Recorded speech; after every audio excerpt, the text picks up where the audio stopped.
Tantor Audio, a division of Recorded Books, presents No Ifs, Ands, or Bears About It by Celia Kyle. Narrated by Kendall Taylor.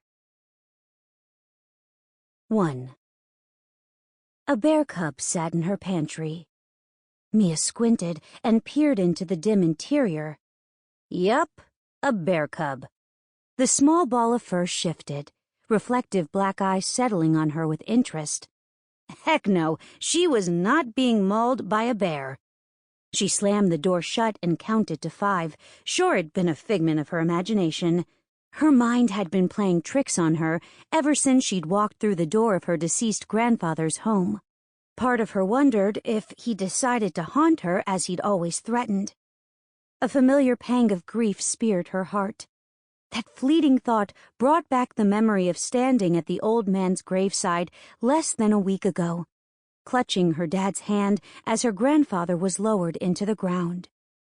Her eyes stung, tears forming and clouding her vision, and she wiped away the moisture as it trailed down her cheeks. He was gone. She needed to push past the grief and live her life. He'd whoop her from one end of the house to the other if he caught her crying over him. The man had lived to 100, and he'd been ready for a break already. A low barking whine came from the pantry, the solid wood muffling the sound, but that didn't negate the source's existence. She had a bear cub in her pantry. Gripping the knob, she eased the door open and peeked inside. Yup, still there. Huddled in a tiny ball, little eyes trained on her. Every inch of his fur stood on end. Hey, little guy. Mia kept her voice low, hopefully soothing to the cub. She was either dealing with a wild young one or a baby werebear. She was in Grayslake, Georgia. All werebears, all the time. She glanced at the cub. Mia voted for werebear. Like, really, really voted for werebear. She hadn't inherited the ability to shift, but her dad easily transformed from man to bear and back, so she'd grown up knowing about shifters, and he told her, and proved to her over and over again, that weres in their animal form still held on to their human thoughts. She extended a hand toward the cub and kept her voice pitched low. Hey, sweetheart, did you get stuck in here? You ready to come out? The little cub shook its head and scrambled deeper into the corner. Crap. Well, crap on one hand and woohoo on the other. She was fairly sure she was dealing with a were, but he remained in her pantry. Okay, she sighed. The thing about it is, you probably belong to someone who is a heck of a lot bigger than you and me put together. Your mama is going to be angry her cub is missing, and I don't want to get between you and her. Like, really, really didn't want to get between a cub and its mother. While a werebear had human love in its heart, there was also the bear's possessiveness and insane drive to kill anything or anyone who came between it and its young. The cub shook its head, and its eyes glistened, shining with moisture that hadn't been there before. This had to happen on her first day in Grayslake. Okay, well, I'm gonna leave the door open, so when you're ready to come out... More trembling, and an actual tear escaped the cub's eye. Darn it. Listen, little guy or girl, I'm sure you belong to someone and they're gonna be so worried. She took a chance and sought to confirm her beliefs. Why don't you shift for me and tell me where you live? I'll take you home. The cub whined and clawed the ground, nails digging furrows into the 100-year-old wood floors. Hey, she snapped. Cub or not, common courtesy spans species barriers. No scratching the floors. The little bear immediately stopped. Thank you. Now... A harsh, heavy pounding on her front door yanked her attention from the cub. The wood rattled in its frame, reminding her she needed to hunt up a repairman to replace it. The door was original to the house, and she hated to swap it out with something modern. But in a town filled with bears, she'd rather have an extra layer of protection in case one of the residents turned cranky at having a mostly human in their midst. The hammering came again, followed by a rough yell, and she sighed. Was everyone in Grayslake intent on disrupting Mia's move? First the cub, and now this guy. She'd only been in town a freaking day. Answer! Thud. This! Pound. Door! Crack. Ah, the crack did it. She'd buried her grandfather less than a week ago and was moving into his home at his bequest. Now some stranger decided to damage a piece of her memories. She didn't think so. Mia looked to the cub once again. I'll be right back, little one. Let me... Her words trailed off as the pungent scent of urine hit her, and a widening puddle emerged from beneath the cub. She didn't need her father's shifter senses. The small bear's stark fear was unmistakable.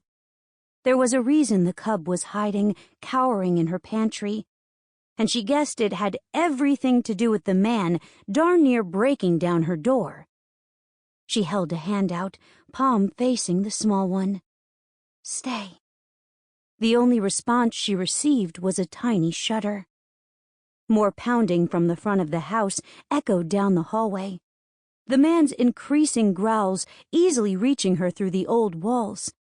If this guy had anything to do with the cub like she suspected, then she'd be facing a werebear pretty darn soon. Which really sucked. Her visitor pounded on the door so hard the windows rattled, shaking in their ancient casings, and the floor trembled from the vibrations. The closer she padded to the front of her house, the more her fear increased. Her heart thumped, sending blood thundering through her body. It assaulted her, attacking her with unseen hands, and she fought against the growing panic. The shifter would scent her terror and feed on it. Heck, it'd probably turn her into a nice crunchy snack. And then where would her little cub be? Darn, she'd already gone and claimed him as her own. Her father was going to laugh his rear end off and then remind her she couldn't keep a shifter as a pet. 10 feet separated her from the entryway, then 5. Okay, she had to get her poop in a group. Taking a deep breath, she dug deep within herself and sought out a good dose of anger. Anger trumped fear any day of the week. A shifter had a hard time getting past the scent of rage. She couldn't let the bear on the other side of the door know she was very close to crying for her daddy. The man slammed his fist against the door, cracking the front window. The jagged line sliced through the glass in the bay window. Her favorite window. The one place she coveted when she visited her grandfather. How many nights had they spent sharing the window seat as she read to him? Okay, she didn't have to hunt up anger any longer. Without second-guessing herself, Mia turned the knob and wrenched the door open. The move caught the snarling man by surprise, his fist nearly colliding with her face. Had she not ducked, she would have been one dead, mostly human. The stranger pulled his punch and glared at her. He curled his lip to bare a fang. But did he apologize? No. His exposed canine thickened and lengthened, pushing past his lower lip. She would have been scared. But she glanced at the window seat, the crack in the glass now longer than before, and her anger renewed. "Can I help you?" Her words were clipped. I want my cub. The male took a step closer and straightened, chest puffing out in an attempt to intimidate her. The sweet, heavy smell of alcohol wafted to her on the gentle breeze, and she wrinkled her nose. He towered over her, but Mia stood her ground. If the baby bear in the pantry was this drunk guy's kid, she wasn't about to let him in. I have no idea what you're talking about. I know he's in there. A low growl surrounded her, and her pulse quickened. Did you see him come into my home? He narrowed his eyes. Everyone knows better than to hide someone's young. I wouldn't ever hide someone's young. She crossed her fingers as she lied. He pointed at her. Human, you got my nephew in there and I want him back. Mia tightened her grip on the edge of the door. A lot of wares thought of humans as less than dirt, and it seemed this man was the same. I'm only 3/4 human. Her father was a halfer but could still shift, while her mother was fully human. Like I asked, "Did you see him come in here?" I smell him in this house. Oh, that was rich. She smirked and crossed her arms over her chest. Really? Your nephew has hit puberty then?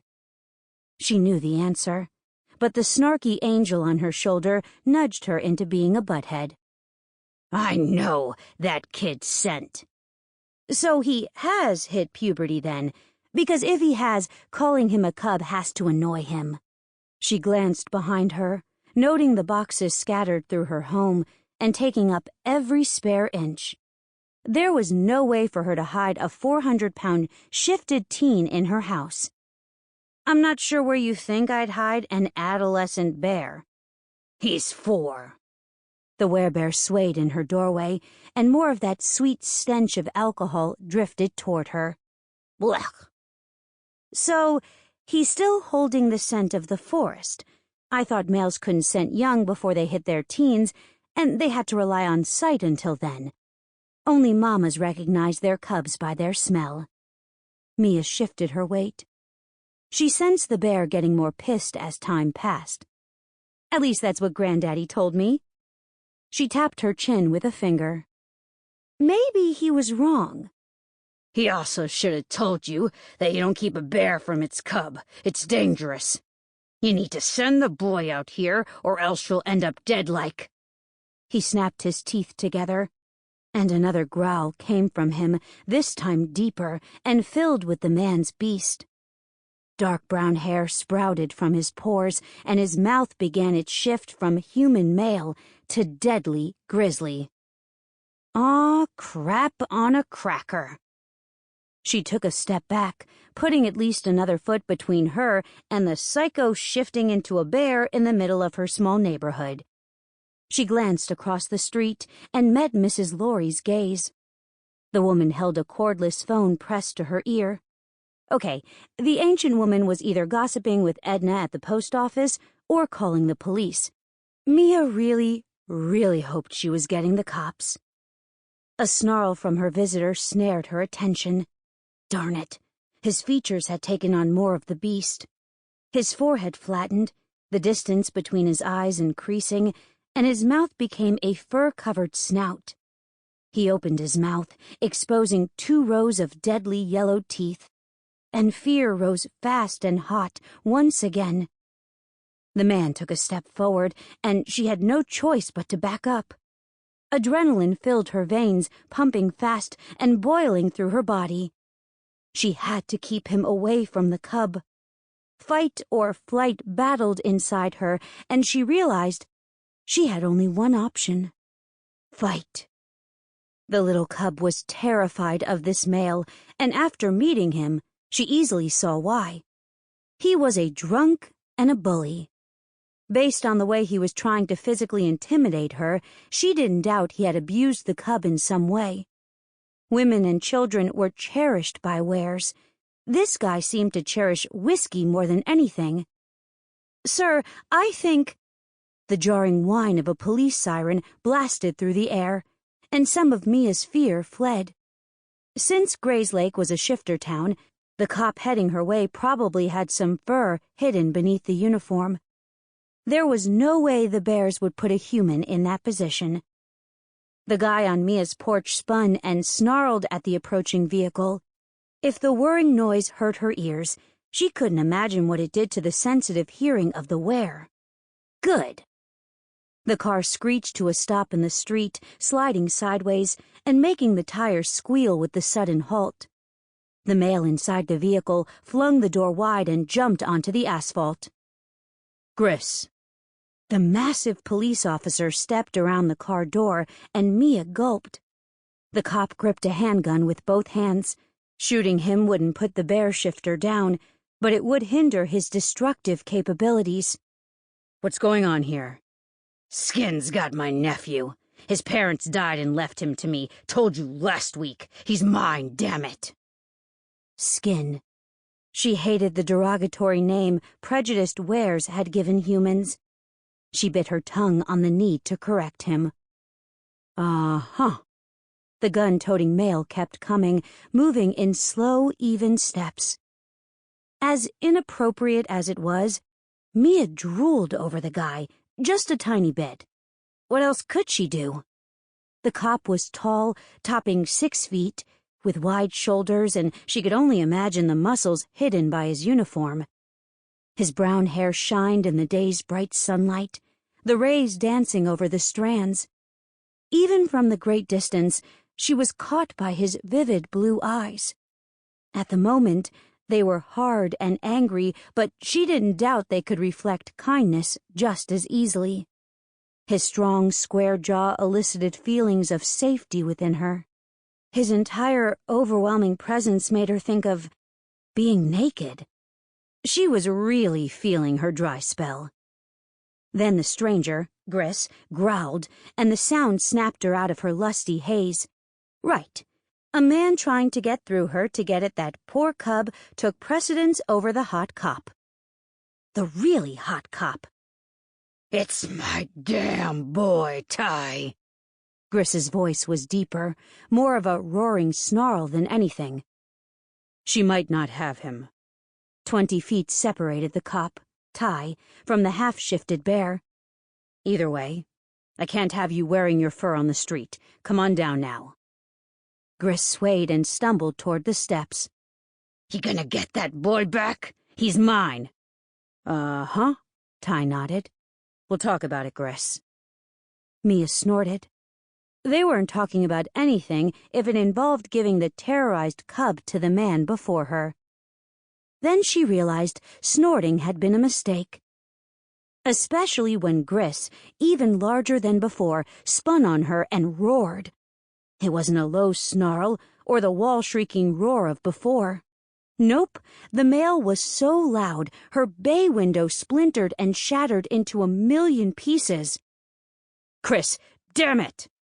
The echoing pop from the cop's handgun reached her a split second before a bullet plowed into the frame of her door. The collision splintered the aged wood, and slivers punctured her cheek and temple. She flinched, the stinging pain of the cut slicing through her. Reacting to the ache, she placed her hand over the wounds and winced. Wetness lay beneath her palm, and the liquid spread more with every second. But the shot did its job. The lumbering were spun back to the officer and snarled, advancing on the gorgeous man. She really hoped the guy had another dozen bullets or so, otherwise he was just going to end up with a face full of pissed-off werebear. The angry male plodded down the creaking wooden steps and headed straight for the cop. The officer could start shooting any time now. Only a split second later, she realized why he hadn't. Another cop crept around the corner of her house, bent low as he stalked the half-shifted bear. The moment he was behind the distracted male, he shot at the man's back. 2 metal probes burst from the gun and launched across the distance, firmly embedding in the shifter's back. Ah, a taser! The angry man jerked and twitched, screaming with the pain of 50,000 volts bursting through his muscles. He spasmed and jolted, finally falling to the ground in a trembling heap. As he lay there, disoriented by the electricity blasting through him, the features of his bear receded. Damn it, Ty! Another round of jerks racked the man's body. Don't blame me. Van is the one that got ya. The officer holstered his weapon and slowly approached Gris. His attention was split between the trembling man and the other cop still firmly holding the butt of the taser, finger near the trigger. Ty squatted by Gris and stared down at the prone man. Now, if you'd done as I said, you wouldn't be eating, miss. The officer looked at her. Mia took a few tentative steps onto the worn porch and stuttered out her name. Baker. Mia Baker. You wouldn't be eating Miss Baker's front lawn. She's got my... Ty nodded. I hear ya. Why don't we head to the station and we can talk about it? Maybe have a cup of coffee. Damn it! Gris struggled to get his hands and knees beneath him, but the other officer was quicker. Van had a set of cuffs on the bear so fast Mia hadn't seen him move. The second Gris realized he was captured, he struggled anew, snarling and yanking at the cuffs. Come on, you don't want me to hit you again, do you? Van sounded like he wouldn't have minded one bit, but the threat quieted the drunken werebear, and eventually the two men wrangled Gris into the back seat of the car. Through it all, Mia watched the way Ty's uniform clung to him, outlined his muscles and nicely framed his ass. Darn, she wanted to nibble it. Miss Baker?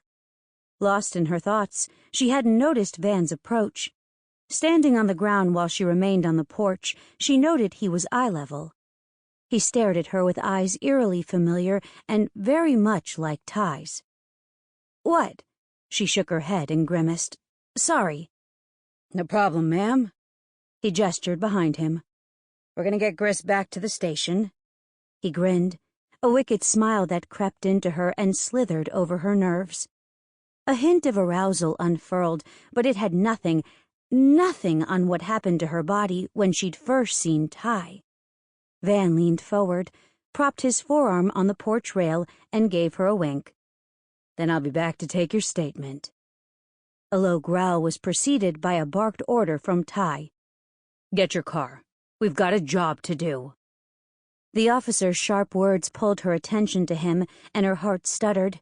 Yeah, Van was attractive, but Ty... Dang!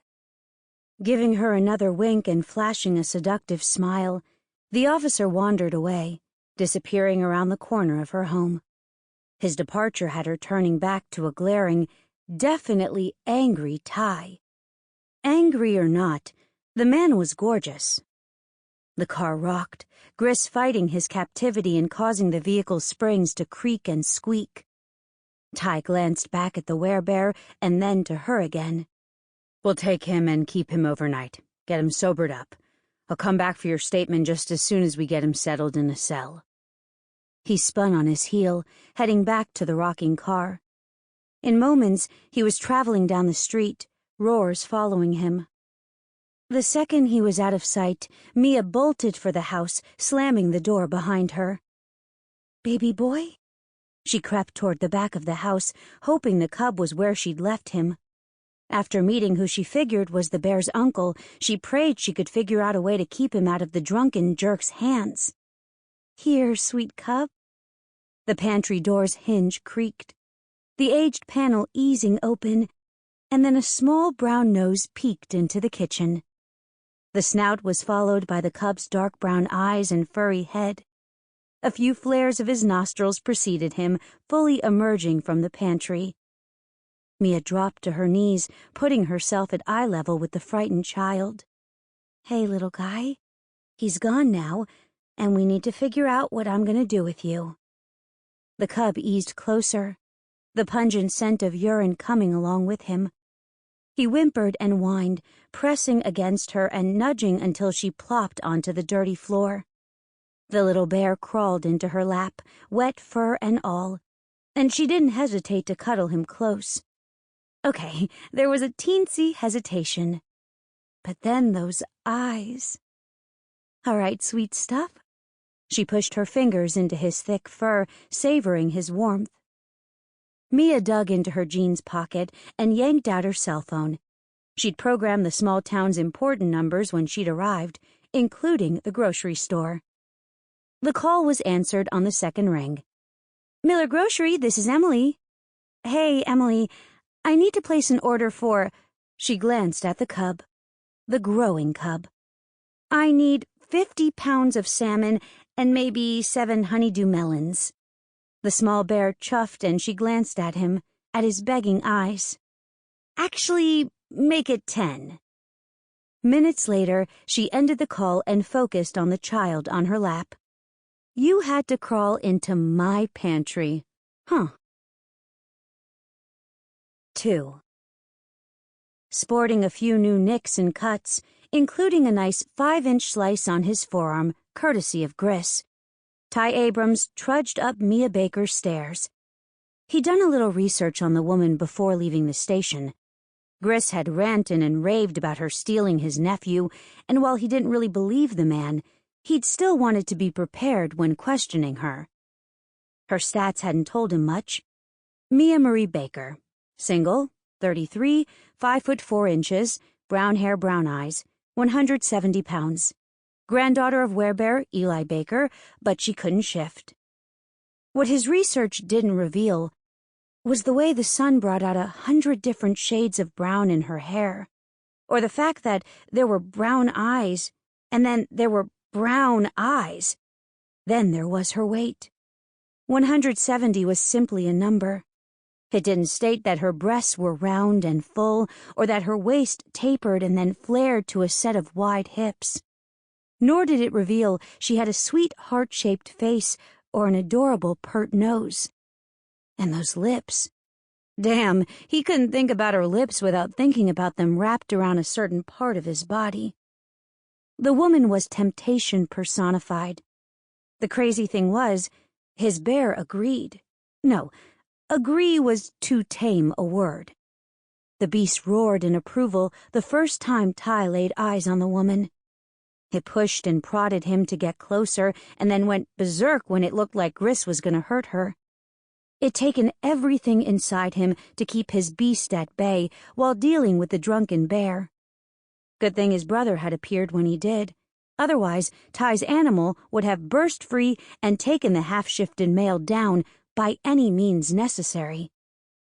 His bear had never been that edgy or close to snapping Ty's control. There were more than a few bears living in Grayslake who had a hair trigger when it came to shifting and fighting due to a perceived slight. It was to be expected since wild bears, in general, weren't the type of animals to happily live together. Ty stomped up Mia's steps, shaking off any loose dirt that clung to his boots, while also announcing his presence. He raised his fist to knock on the damaged door. Damn, he'd have to fix that. Between his gun and Gris's raging, it was kinda crooked and splintered. Her whispers had him freezing. Hush! A low whine followed the word, a sound that definitely came from a cub. Ah, damn. No, you get in there right now, mister. Another grumbling whine with a squeak on its tail, and then the click of a door closing. He knocked on the door, noting how it trembled within the worn frame. Whether the woman was breaking the law or not, he'd get it fixed. The door swung wide to reveal a disheveled but no less gorgeous Mia Baker.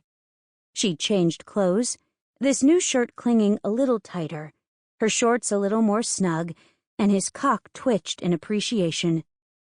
"Miss Baker, I'm Sheriff Abrams, and I'm also the Grayslake clan's leader. They're Eton.